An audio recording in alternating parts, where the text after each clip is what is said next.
Iran के वसीए और तपते हुए सहराओं में जहां गर्मी इतनी शदीद होती है कि जूतों के सोल तक पिघल जाएं, वहां आज से सदियों पहले लोग बगैर किसी बिजली या मोटर के बर्फ जैसा ठंडा पानी पीते थे और ठंडे कमरों में आराम करते थे।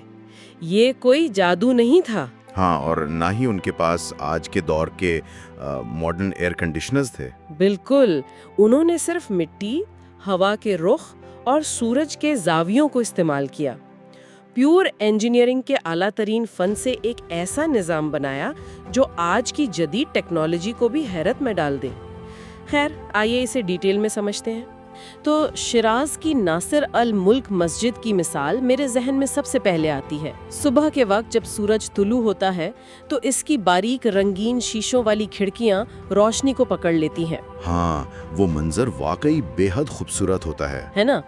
फर्श पर गुलाबी, नीले और एम्बर रंगों का एक ऐसा जादू बिखेरता है कि कुछ देर के लिए फर्श ईंटों का लगता ही नहीं। लेकिन यहाँ मेरा सवाल ये है कि क्या ये रोशनी को महज देखने के लिए बनाया गया था?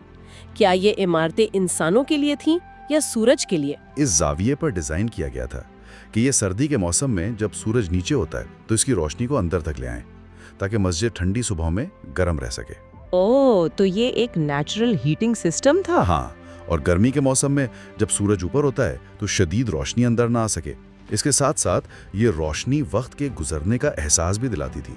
रोशनी उन रंगीन शीशों से छनकर जब फर्श पर घूमती थी तो एक रूहानी एहसास पैदा होता था। सही, ठीक है।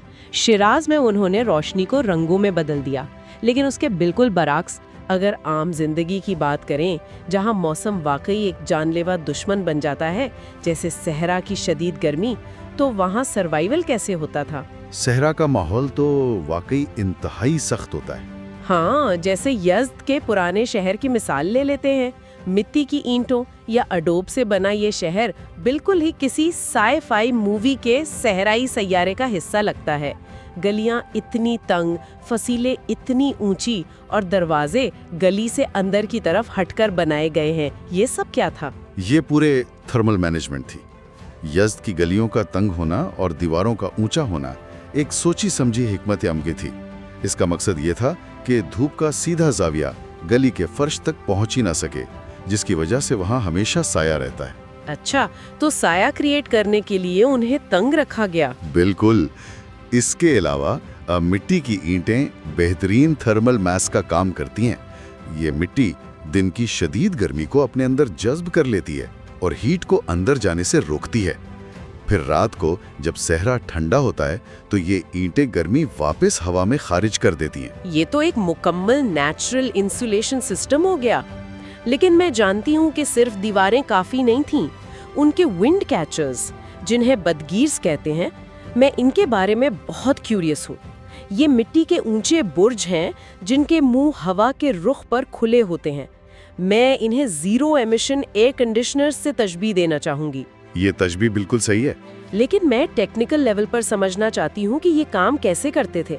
बगैर किसी मोटर के गर्मी में अचानक ठंडी हवा कैसे आती थी? इसे समझने के लिए थोड़ी सी एरोडायनामिक्स पर गौर करना होगा। बादगिर सिर्फ हवा को पकड़ता नहीं है, ये हवा के दबाव यानी प्रेशर डिफरेंस को इस्तेमाल करता है। हवा जब इस तंग बुर्ज से नीचे आती है तो उसकी रफ्तार बढ़ जाती है और नीचे इमारत के बेस में ये हवा उन कनात से गुजरती है। कनात यानी वो ज़ेरे ज़मीन पानी का निज़ाम? हाँ बिल्कुल। कनात जो बर्फानी पहाड़ों से मीलों दूर से जमीन के नीचे नीचे ठंडा पानी ला रही होती है। गर्म हवा जब उस ठंडे पानी की सतह को छूती है तो इवेपोरेशन होती है। इससे हवा का दर्जा हरारत अचानक कई डिग्री गिर जाता है। वाओ! और फिर वही ठंडी हवा कमरों में फैल जाती है। ये तो परफेक्ट थर्मोडायनेमिक लूप है। मतलब पहाड़ों से मीलों दूर जमीन के नीचे टनल बनाकर पानी लाया जाता था। ये कनात्स तो खुद एक इंजीनियरिंग मार्वल है। वाकई। और इन्हें बनाते वक्त इस ढलवान को इतना परफेक्ट रखना पड़ता था कि अगर ढलवान ज्यादा हो तो पानी तेजी से बहकर टनल्स तबाह कर दे और अगर कम हो तो पानी ठहर जाए। ये किसी शहर की खून की रगों की तरह थे। ये वाकई किसी मौजिज़े से कम नहीं। और इस पानी का असल उरूज हमें पर्शियन गार्डन्स में मिलता है। کاشان کے فن گارڈن کو ہی دیکھ لیں، وہاں سنوبر کے پرانے درخت ہیں، لیکن وہاں ایک چیز ایسی ہے جو آسان فہم سے باہر ہے، وہاں کے چشمے اور فوارے بغیر کسی پمپ کے مسلسل پانی ابلتے رہتے ہیں۔ یہ ہائیڈروسٹیٹک پریشر کا انتہائی ذہانت بھرا استعمال تھا۔ یہ گریوٹی کے ساتھ کیا کھلواڑ تھا؟ انہوں نے کیا یہ کہ پانی کے سر چشمے کو باغ کے درمیان سے تھوڑا اونچائی پر رکھا، وہاں سے پانی انڈر گراؤنڈ پائپوں کے ذریعے لایا گیا۔ اب گریوٹی کی وجہ سے جب پانی نیچے بہتا ہے تو پائپ میں پریشر بلڈ ہوتا ہے، پھر انہوں نے ان پائپوں کا منہ فواروں کے پاس انتہائی تنگ کر دیا۔ اچھا، تو برنولیز پرنسپل اپلائی ہو گیا، جب پانی تنگ راستے سے نکلتا ہے تو پریشر سے اوپر اچھلتا ہے بغیر کسی ایکسٹرنل پاور کے۔ ایگزیکٹلی، اور یہ فوارے صرف خوبصورتی کے لیے نہیں تھے۔ یزد کے دولت آباد گارڈن یا شیراز کے ایرام گارڈن کو دیکھیں، یہ فوارے ڈرائے صحرائی ہوا میں نمی اور ٹھنڈک پیدا کرتے تھے۔ جب ہوائیں کینو کے پھولوں کی خوشبو اور ٹھنڈے پانی کی نمی لے کر کمروں میں آتی ہوں گی تو کسی کو احساس بھی نہیں ہوتا ہوگا کہ باہر بنجر صحرا ہے۔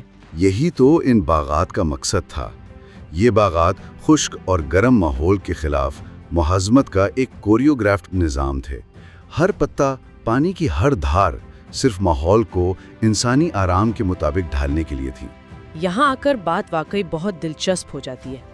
پانی صرف پودوں کے لیے یا سروائیول کے لیے نہیں تھا، اسے عوامی زندگی اور یہاں تک کہ آواز کے نظام کو کنٹرول کرنے کے لیے بھی استعمال کیا گیا۔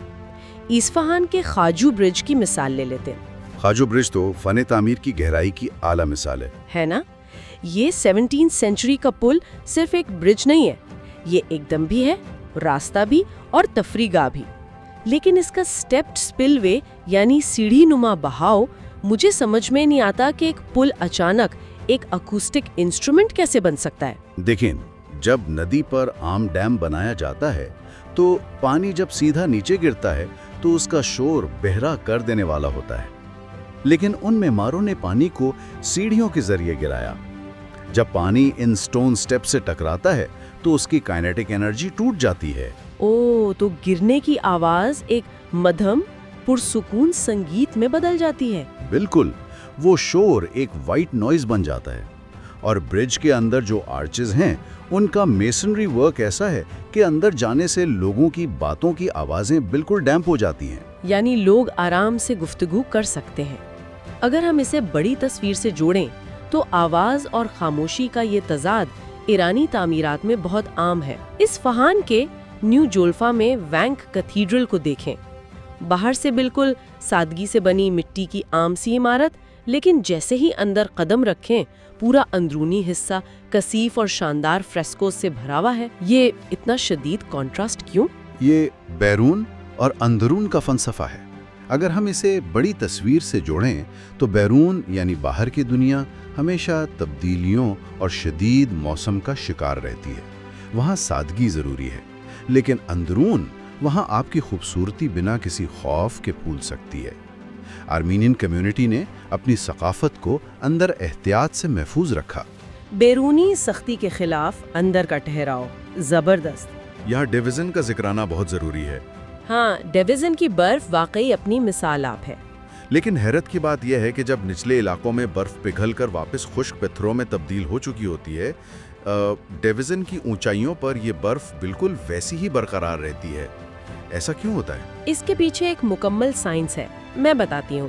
ڈویژن کی بلندی اتنی زیادہ ہے کہ وہاں ہوا کا دباؤ اور نمی دونوں بہت کم ہوتے ہیں۔ اچھا، تو نمی کم ہونے کا اثر برف پر پڑتا ہے؟ بالکل، نمی کم ہونے کی وجہ سے برف کے کرسٹلز آپس میں جڑ کر ٹھوس یا گیلے نہیں ہوتے، بلکہ الگ الگ اور خشک رہتے ہیں۔ یہی وجہ ہے کہ یہ برف لمبے عرصے تک چمکدار اور پاؤڈری رہتی ہے، جبکہ نیچے وادیوں میں گرمی اور نمی دونوں زیادہ ہوتی ہیں۔ ایگزیکٹلی، اس لیے وہاں برف جلدی پگھل کر کیچڑ بن جاتی ہے۔ ڈیزن میں قدرت اپنا مزاج ٹھنڈے اور خشک انداز میں برقرار رکھتی ہے۔ زبردست، یعنی اونچائی کا برف کی کوالٹی پر اتنا گہرا اثر ہوتا ہے۔ اور اس کے بعد تھوڑا آگے جائیں تو شمشک کا علاقہ آتا ہے۔ ہاں، شمشک، جو تہران کے قریب ضرور ہے، لیکن وہاں کا اپنا ایک الگ موسم ہے۔ صحیح، وہاں کے گھروں کی تعمیرات بالکل الگ ہوتی ہیں۔ وہاں عموماً ڈھلوان یا ترچھی چھتیں بنائی جاتی ہیں۔ और ये कोई आर्किटेक्चर का नया फैशन स्टेटमेंट नहीं है। नहीं, ये फैशन नहीं है, बल्कि मकामी माहौल की सख्ती से मुताबिकत का एक आमली नमूना है। जब भारी बर्फबारी होती है तो सीधी या फ्लैट छतों पर बर्फ जमा होकर इतना वजन पैदा कर सकती है कि छत गिर जाए। ओ वाकई? तो ढलवान छतें बर्फ को जमा नहीं होने देती? हाँ, वो खुद ब खुद नीचे गिरती रहती है। उसके अलावा वहाँ के तंग रास्ते, पत्थर की दीवारें और सर्दी के मौसम की तैयारी उनकी रोजमर्रा जिंदगी का बुनियादी हिस्सा हैं। इस बुलंदी की ताकत को समझने के लिए एक और इलाके की मिसाल ली जा सकती है, आबे अली। इस जगह का मादनी चश्मों का पानी यानी मिनरल वाटर पूरे मुल्क में मशहूर है। आबे अली का पानी वाकई बहुत खास है। ये पानी इंतहाई ठंडा और शफाफ होता है और उसमें हल्की सी पत्थर की जायकादार झलक होती है। ये जायका कहाँ से आता है? उस जायके की वजह माउंट डामावंद है। डामावंद एक अकेला ज्वालामुखी यानी वोल्केनिक पहाड़ है जो इस पूरे सिलसिले को एक खामोश मरकज फराहम करता है। अच्छा, एक अजीम ज्वालामुखी? जी, अब ज्वालामुखी पहाड़ों के नीचे जमीन की गहराई में कार्बन डाइऑक्साइड और दीगर मादनियात मौजूद होती हैं। जब जमीन के अंदर का पानी इन गैसों और मादनियात से मिलता है तो वो कुदरती तौर पर कार्बोनेटेड हो जाता है। तो अबे अली का ये ठंडा और जायकेदार पानी दरअसल उस अजीम ज्वालामुखी के अंदरूनी हलचल का एक नतीजा है। कुदरत का अपना एक हिडन सिस्टम चल रहा है वहाँ। लेकिन यहाँ मेरे जहन में एक बहुत अहम सवाल आ रहा है। हमने शुरू में बात की थी कि ये पहाड़ तेहरान के लिए एक कुदरती एयर कंडीशनर का काम करते हैं। ये एनोलॉजी हमने डिस्कस की थी। लेकिन हर एसी का एक एग्जॉस्ट भी तो होता है जो अंदर की गर्मी को बाहर फेंकता है। तो अगर पहाड़ों में इतनी ठंडक है तो इस कुदरती एसी की गर्म हवा आखिर कहाँ जाती है? ये वाकई में एक बहुत ही गहरा सवाल है और इसका जवाब इस खित्ते की पूरी जुग्राफियाई कहानी को आपस में जोड़ देता है। मैं सुनने के लिए बेचैन हूँ। इस एसी का एग्जॉस्ट दरअसल मुल्क का मरकजी और जुनूबी हिस्सा है, यानी वो तपते हुए सहरा जिनकी वजह से ईरान अमूमन पहचाना जाता है। अच्छा, तो गर्मी उस तरफ जाती है। लेकिन इससे पहले कि हम उस गर्म एग्जॉस्ट तक पहुँचे, हमें इस एसी के दूसरे हिस्से को देखना होगा, यानी जहां इस ठंडक और नमी का पूरा असर पड़ता है। सही, और वो हिस्सा यकीनन बुहैरा कैस्पियन का साहिल है। जब पहाड़ों की बर्फ पिघलती है और वादियों से होती हुई शुमाल की तरफ बहती है तो ये एक ऐसी जगह ले आती है जो इन खुश्क पहाड़ों का बिल्कुल उलट है। एक ऐसी जगह जहां जंगल सीधा समंदर से मिलता है। ये तब्दीली इतनी अचानक और हैरानकुन होती है कि इंसान दंग रह जाता है। वैसे यहाँ आके बात वाकई बहुत दिलचस्प हो जाती है। मेरा मतलब है, एक तरफ सख्त पत्थर और बर्फ और पहाड़ की दूसरी तरफ गिलान और माजनदारान के सब्ज इलाकात। हाँ, वहाँ हवा में नमी होती है, चाय के बागात हैं और समंदरी हवा का एक मखसूस एहसास होता है। लेकिन जहन ये तस्लीम करने को तैयार नहीं होता कि एक पहाड़ के दो रुखों में इतना तजाद कैसे हो सकता है।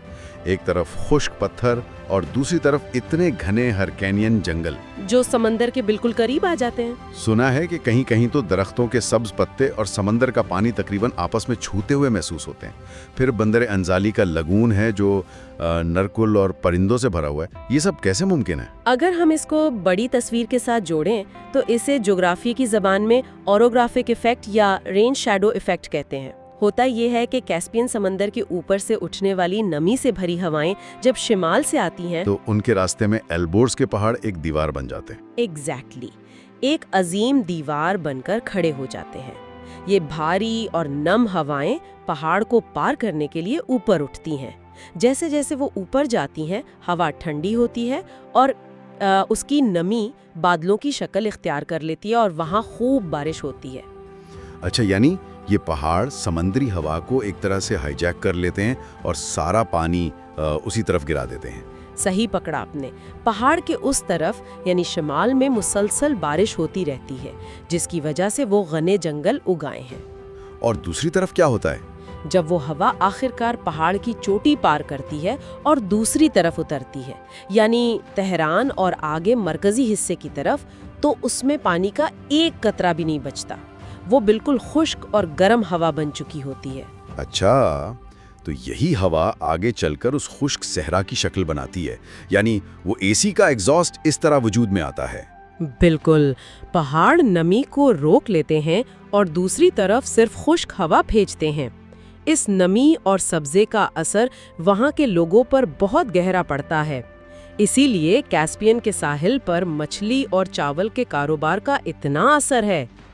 گولستان کے کھلے میدان جہاں آسمان اور سمندر کا رنگ ایک جیسا لگتا ہے، جب عام طور پر ذہن میں وہ خشک صحرائی تصور ہو تو یہ جگہ اس تصور کو بالکل توڑ کر رکھ دیتی ہے۔